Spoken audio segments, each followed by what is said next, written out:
All right, sorry, a little bit of technical difficulties. Can you see my screen? Yes, we can. All right, perfect. Right. Hi, everyone.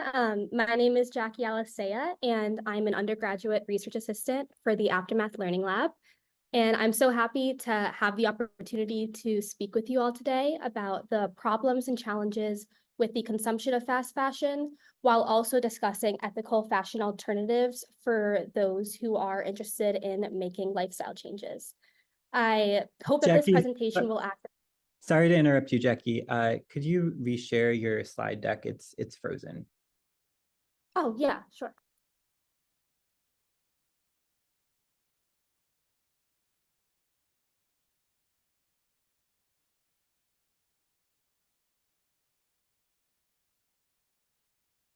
Is this better?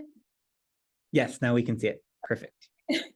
I hope that the presentation will act as a good overview, like I said, on the problems of fast fashion and overconsumption, while also providing action steps on how you can make change on an individual level. So this is a little roadmap of what we're going to dive into today. We'll start off by reviewing what exactly fast fashion is and provide some framing statistics on how big of a problem it is for our environment. From there, we will also go into talking about the inaccessibility of quality fashion that makes fast fashion seem like the best or only option.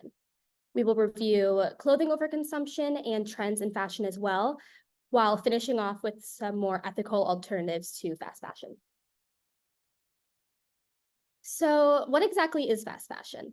Well, fast fashion is considered to be low quality apparel that is rapidly produced in order to follow current fashion trends in the industry.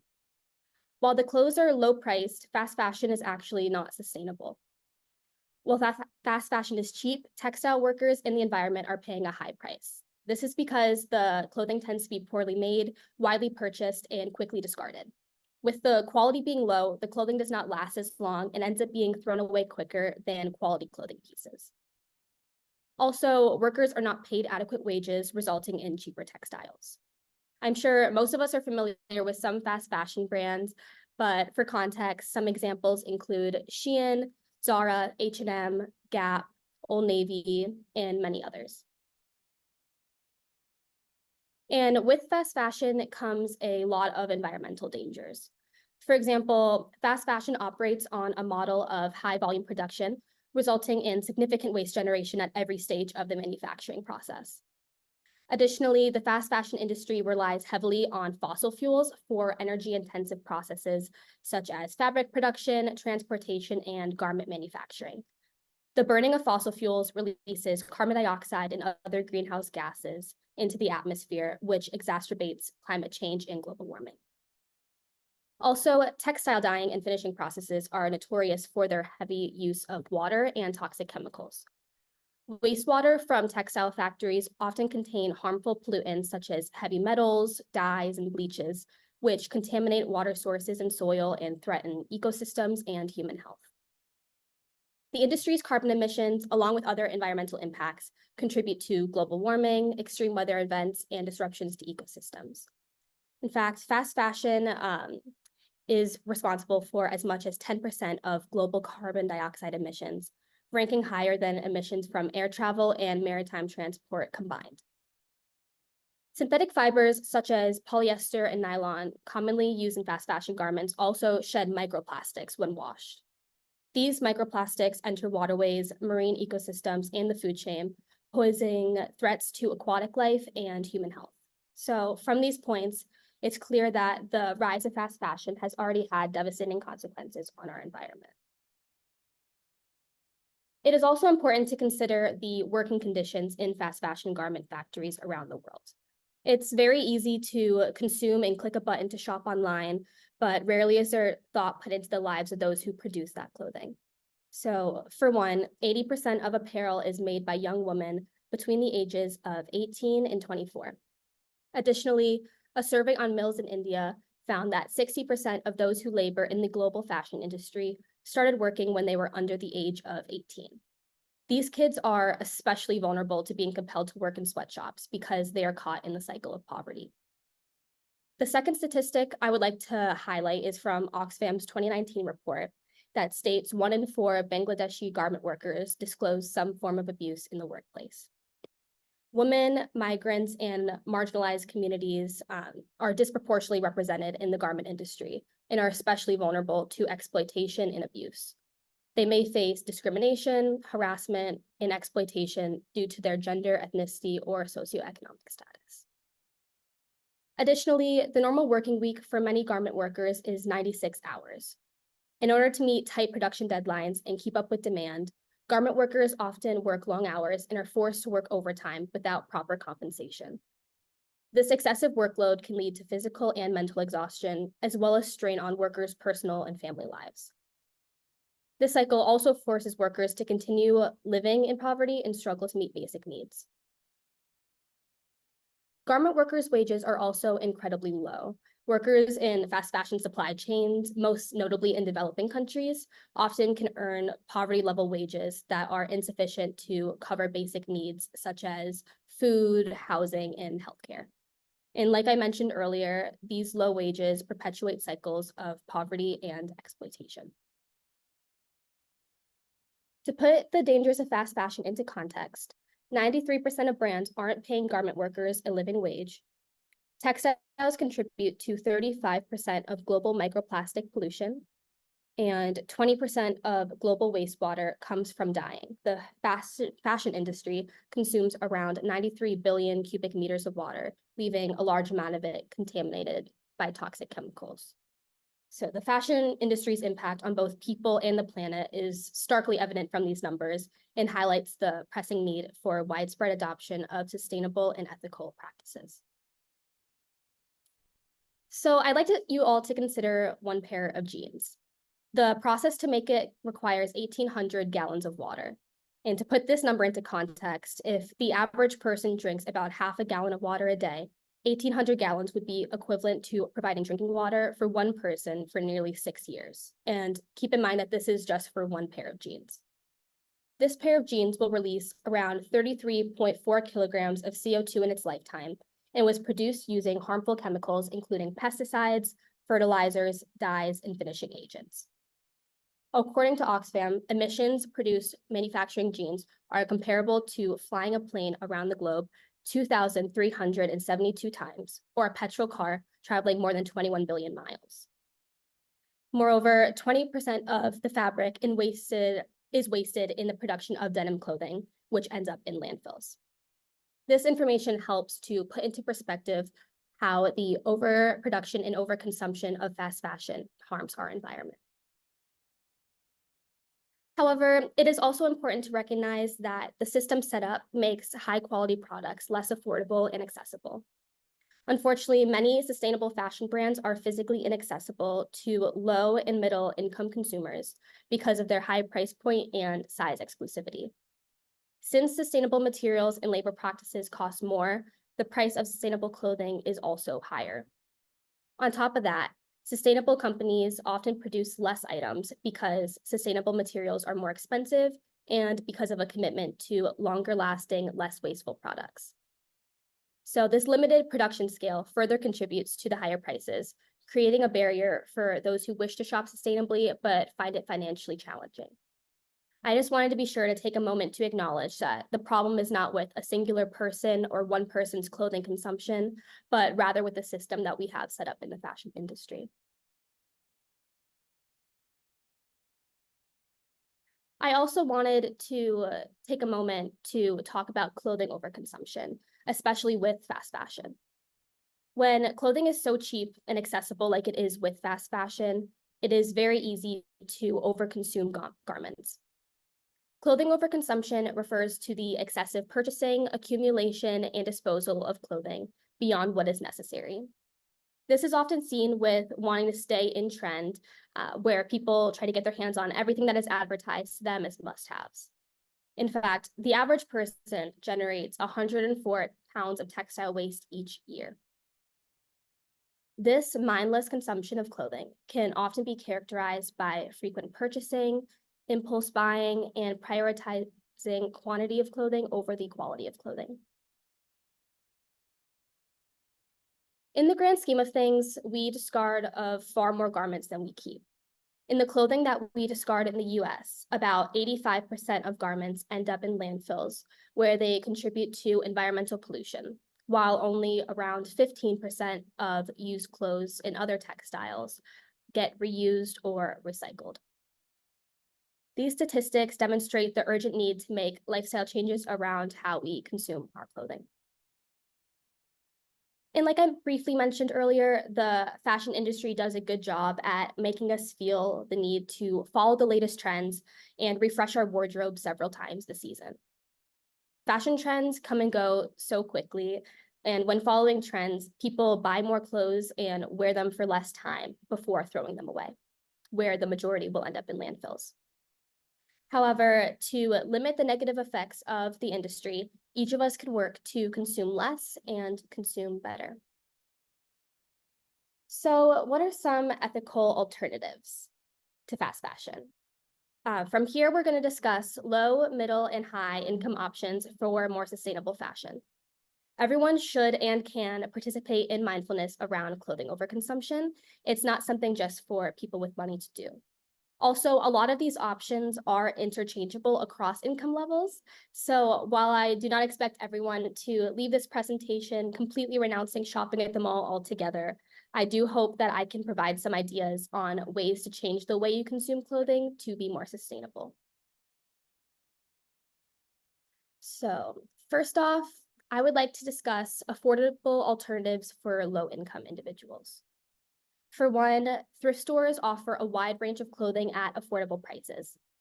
Thrifting promotes sustainability by giving pre-owned clothing a second life and reducing the demand for new production and diverting items from landfills. By shopping at thrift stores, you are not directly supporting the demand for new things to be made. As a reminder, though, overconsumption with thrifting is still overconsumption. The low prices and ability to find unique items can lead people to buy items that they don't necessarily need. So that is something to still keep in mind when shopping at thrift stores. You can also thrift at a local thrift store or on secondhand online marketplaces. Platforms like ThredUp, Poshmark, Depop, and eBay, and others provide convenient online marketplaces for buying and selling gently used clothing. These platforms offer a wide selection of clothing items from various brands and styles, often at discounted prices compared to buying new. Another option is clothing swaps. Clothing swaps offer a sustainable and social way to refresh one's wardrobe without spending money. In clothing swaps, you exchange clothing with others. By organizing clothing swaps with friends, families, or community members, participants can exchange clothing that they no longer wear for items that are new to them. At Boston College alone, there are several clothing swaps hosted by clubs throughout the school year if you keep your eye out. And DIY and upcycling are also creative ways to extend the lifespan of clothing items and reduce waste. By repurposing old clothes or thrifted items through sewing, embellishing, or altering, individuals can give them a new lease on life and create personalized, unique pieces. For middle-income individuals, all those previous options are still applicable to you. And on top of those, another option is monthly clothing subscription boxes. These packages offer a convenient and sustainable way to access a rotating wardrobe without accumulating as many unwanted garments. Many clothing subscription boxes operate on a circular economy model where items are reused and circulated among subscribers instead of being discarded after a single use. This approach reduces the need for new production of clothing and minimalizes waste. Additionally, clothing subscription services can often partner with high-quality and sustainable brands, giving subscribers access to ethically made and eco-friendly clothing options that they might not otherwise have access to. If you're not looking for a monthly subscription, there are also one-time subscription boxes available where you fill out a quiz and get a personally styled box sent to your front door. Some examples include Stitch Fix, Menlo Club, Comma Vintage, and more. All of the subscription boxes mentioned in this presentation have varying size ranges and price ranges, so if you're interested in a subscription box, I would suggest doing research before selecting one to find the best fit for you and your personal style. Another option is renting or borrowing clothing. Rather than buying a new outfit for something that may only be worn once, I suggest people consider renting special occasion outfits from rental services or borrowing clothes from friends and family. Renting or borrowing clothing instead of buying new clothes helps reduce the environmental impact associated with clothing production, including resource consumption, pollution, and waste generation. And finally, for those with higher incomes, there are even more opportunities to engage in, and a greater need to engage in ethical clothing consumption practices. A standout statistic that puts into perspective the need for accountability is as follows. In Florida, people with higher incomes generate 76% more textile waste than people with lower incomes. Therefore, there's a much greater responsibility for high-income individuals to be more mindful about the clothing choices that they make in overconsumption. Those with a higher income should be held accountable for their consumption. There are ways for everyone to be sustainable, but the burden should be on those who are buying the most. And with that, I also urge people to do their research on where they are consuming from before mindlessly purchasing. Other alternatives or tips to avoid clothing overconsumption for high-income people are invest in quality over quantity. High-income people can often prioritize investing in high-quality pieces that are made to last rather than buying a large quantity of cheaper fast fashion items. By opting for quality over quantity, people can build a long-lasting wardrobe composed of durable, timeless pieces that withstand trends and reduce the need for frequent replacements. Additionally, with their financial resources, high-income individuals can afford to support ethical and sustainable fashion brands that prioritize environmentally friendly production methods and fair labor practices.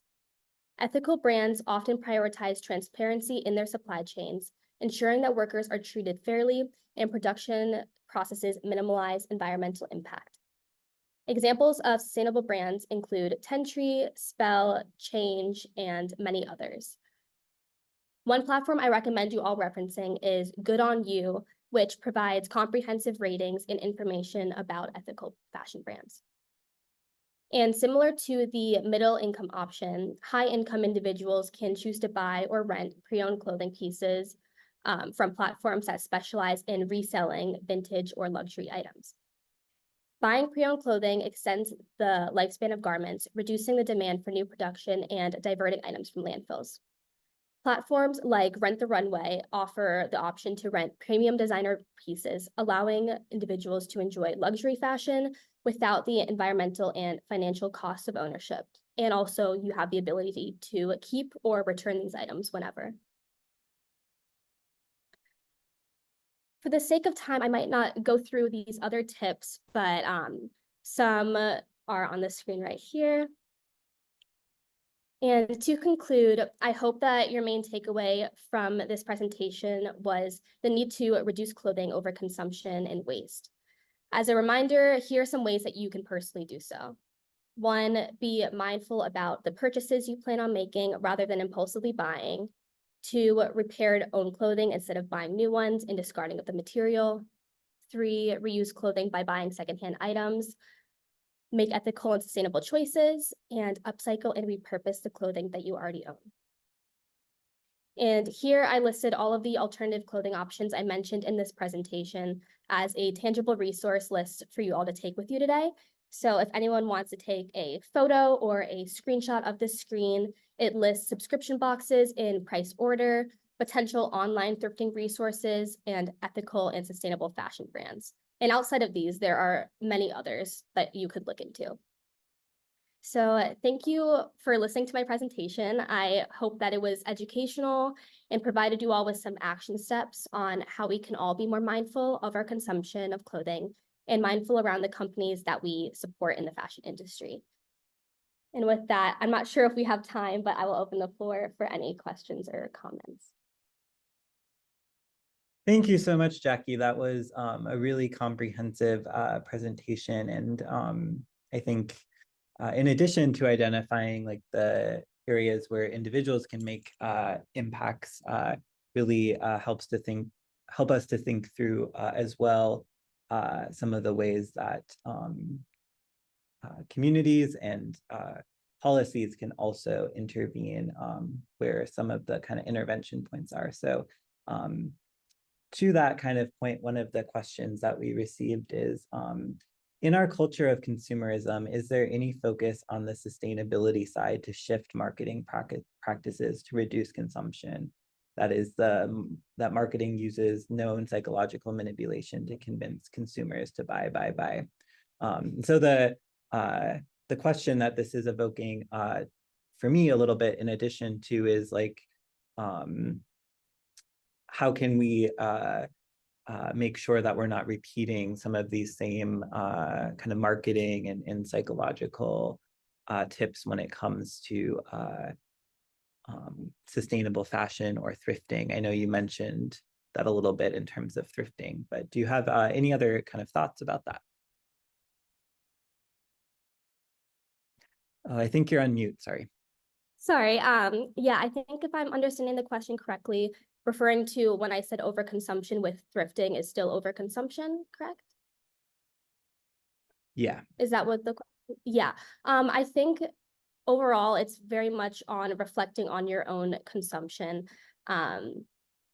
Thinking about what you already own and what you need, putting thought into what you are purchasing, instead of just seeing something and buying it.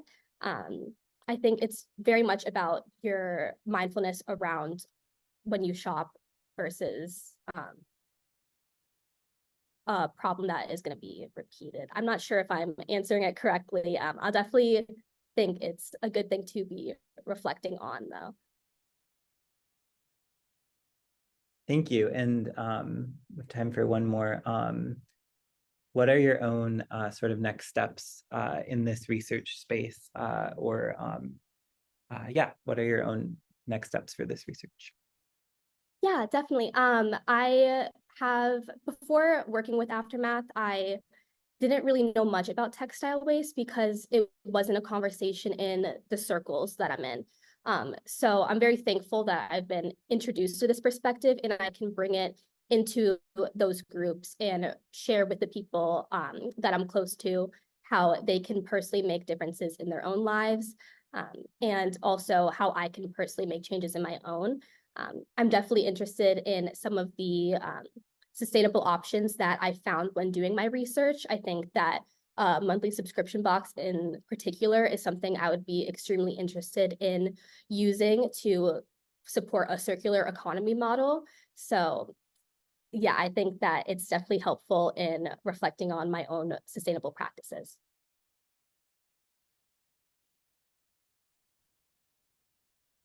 Thank you so much, Jackie.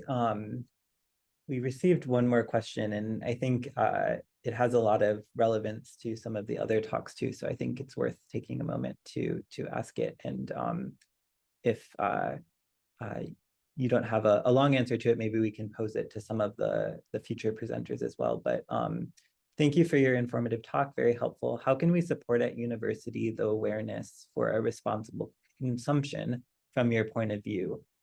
Which strategy would you recommend in your cultural context? At university? Yes. Yeah, I think that it's definitely something that should be considered on a community-based level.